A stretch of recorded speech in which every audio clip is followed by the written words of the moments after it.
In the year 259 BCE, in the kingdom of Qin, a child was born who would forever change the course of human history. His name was Ying Zheng, but the world would come to know him by another title entirely, Qin Shi Huang, the first emperor of China. For over 2 centuries, China had been torn apart by endless warfare.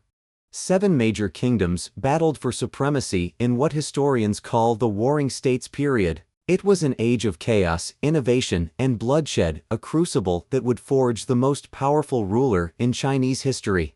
The Warring States period was absolutely brutal. Millions died in these conflicts. But it was also a time of incredible intellectual and military innovation. New weapons, new strategies, new philosophies, all emerging from this crucible of war.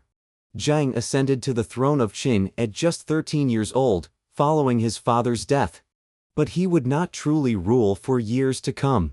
Behind the scenes, powerful ministers and his own mother wielded the real power, while the boy king waited in the shadows. The early years of Zheng's reign were marked by palace intrigue and assassination attempts. His mother had taken a lover, Lao Ai, who actually attempted to overthrow the young king. This betrayal would shape Zheng's character. He would trust no one completely ever again. By age 21, Zheng had consolidated power within his own kingdom. Now he turned his attention to a far grander ambition, the conquest of all China. What followed was a campaign of unprecedented scale and brutality. From 230 to 221 BCE, Qin armies swept across China like a relentless tide. One by one, the ancient kingdoms fell. Han, Zhao, Wei, Chu, Yan, and finally Qi, all were crushed beneath the iron heel of Qin military might. The Qin military was revolutionary for its time. They had superior weapons, better organization, and most importantly, they had unified command. While other kingdoms were still fighting like feudal armies, Qin had created the world's first truly modern military machine. The Qin army was built on meritocracy rather than aristocracy. Soldiers advanced through ranks based on the number of enemy heads they collected. It was a system that rewarded ruthlessness and efficiency above all else.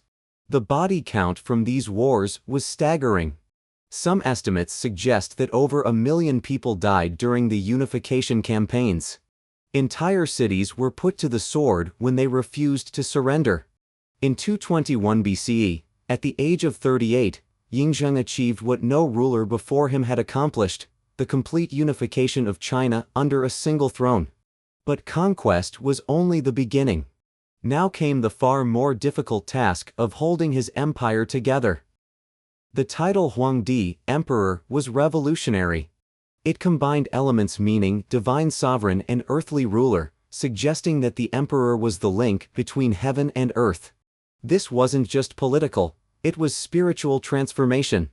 Qin Shi Huang didn't just want to rule China, he wanted to remake it entirely. He abolished the old feudal system, standardized everything from currency to writing, and created the world's first truly centralized state. The scope of standardization was breathtaking. Coins, weights, measures, cart axle widths, and even the Chinese writing system, all were unified under imperial decree. For the first time in centuries, a merchant could travel from one end of China to the other, using the same currency and written language. This standardization was perhaps Qin Shi Huang's greatest achievement. Even today, China uses essentially the same writing system he established over 2,200 years ago. He literally created Chinese civilization as we know it. But perhaps no achievement is more associated with the first emperor than the Great Wall of China. Contrary to popular belief, Qin Shi Huang did not build the wall from scratch, he connected and extended existing fortifications built by earlier kingdoms. The wall as we see it today is largely from the Ming dynasty, built over 1,000 years later. But Qin Shi Huang's wall was still an enormous undertaking. Millions of soldiers, peasants, and prisoners labored to build it. The human cost was staggering. Historians estimate that hundreds of thousands died during construction. The wall became known as the longest cemetery on Earth, with workers literally buried within its foundations. But the first emperor's reign was not without its dark chapters. In 213 BCE, he ordered one of history's most infamous acts of cultural destruction, the burning of the books. The book burning was an attempt to control thought itself. Qin Shi Huang wanted to erase the past so that his dynasty would be seen as the beginning of civilization. Only practical books on agriculture, medicine, and divination were spared. The following year brought an even more heinous act. When scholars continued to criticize his policies, the emperor ordered 460 of them to be buried alive. It was a demonstration of power that shocked even his own ministers. The burning of books and burying of scholars represents the dark side of absolute power. Qin Shi Huang had become so paranoid about threats to his rule that he was willing to destroy China's intellectual heritage to maintain control. As Qin Shi Huang aged, he became increasingly obsessed with death, or rather, with avoiding it. He sent expeditions to find the legendary islands of the immortals and consumed various elixirs promised to grant eternal life. Ironically, the emperor's search for immortality may have hastened his death. Many of the mercury-based elixirs he consumed were actually highly toxic. He was slowly poisoning himself in his quest to live forever. In 210 BCE, while on an inspection tour of his empire, Qin Shi Huang fell ill. He died in his carriage, far from the capital. He was 50 years old and had ruled unified China for just 11 years. But the first emperor had prepared for death in a way that would astonish the world over 2 millennia later. His tomb, guarded by an army of 8,000 terracotta warriors, each individually crafted and unique. The terracotta warriors were discovered by accident in 1974 by farmers digging a well. It's one of the most significant archaeological discoveries in human history. Each warrior has individual facial features, different expressions, unique details. The warriors were not just art, they were the emperor's attempt to take his army with him into the afterlife. Archers, infantry, cavalry, and commanders all standing ready to serve their emperor in death as they had in life. What's remarkable is that this is just the outer perimeter of the tomb. The actual burial chamber of Qin Shi Huang remains unopened.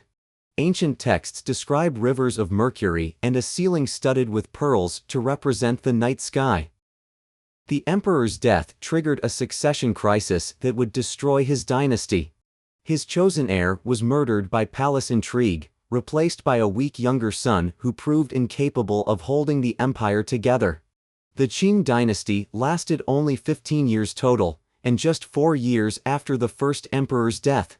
The empire he had built through such brutality collapsed almost immediately. But his legacy would endure. Peasant rebellions erupted across the empire. The harsh legalist system that had enabled conquest proved impossible to maintain during peacetime. The dynasty that had unified China through force was torn apart by that same force. Yet in a deeper sense, Qin Shi Huang's empire never fell. The China he created, unified, centralized, with standardized language and culture, this China has endured for over 2 millennia. Every dynasty that followed claimed to be the successor to Qin. The word China itself comes from Qin. The first emperor's vision of a unified Chinese civilization became the template that lasted into the modern era. Today, over 1 billion people write using the character system he standardized. The administrative structure he created influenced Chinese government for centuries. His vision of centralized authority shaped one of the world's oldest continuous civilizations. Qin Shi Huang was undoubtedly a tyrant by any measure. But he was also a visionary who created something unprecedented, a unified Chinese identity that has survived wars, invasions, revolutions, and the rise and fall of dozens of dynasties. How do we judge such a figure? Qin Shi Huang was responsible for the deaths of millions, yet he also created the foundation of Chinese civilization. He was a destroyer of culture and a builder of empire, a tyrant and a visionary. The first emperor represents one of history's great paradoxes. Through acts of incredible brutality, he created something that brought peace and prosperity to hundreds of millions of people for centuries to come. It forces us to grapple with uncomfortable questions about power, progress, and the price of civilization. The terracotta warriors stand as perhaps the perfect metaphor for their creator's legacy, beautiful and terrible, ancient and eternal, a testament to human ambition and the price of absolute power. Qin Shi Huang believed he was creating something that would last forever. In a sense, he was right. Not his dynasty, not his empire, but his vision of what China could be.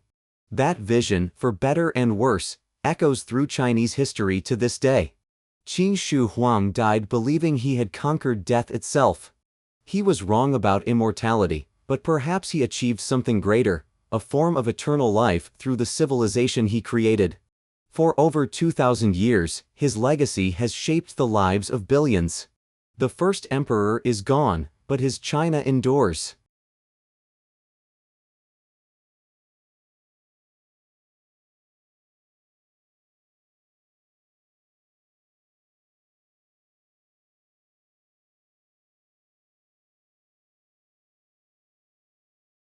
Thanks for watching.